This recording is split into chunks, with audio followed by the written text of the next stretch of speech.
My uncle disappeared for 20 years, and when he returned, we found out he was in witness protection after testifying against the mob. My name is Kyle, and I always thought the story of my Uncle Vince was one of those family mysteries that would never be solved. He disappeared when I was just a kid, leaving behind a trail of unanswered questions. No one talked about it. He just vanished without a word. I grew up hearing whispers, but no one would say anything concrete. Then, 20 years later, he showed up at my aunt's house, looking older, quieter, and different in a way I couldn't quite place. The reunion was surreal. Everyone was shocked, of course, but Uncle Vince just stood there taking it all in. It wasn't until later, when we were all gathered around the dinner table, that he revealed the truth.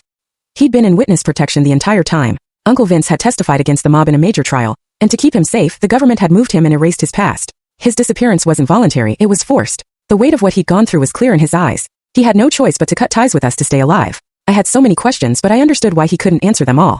In that moment, I realized how much my family had taken for granted, never knowing that a part of us had been living under the threat of death. Now we're just grateful to have him back, though I can't help but wonder what else he's seen and done in those 20 years.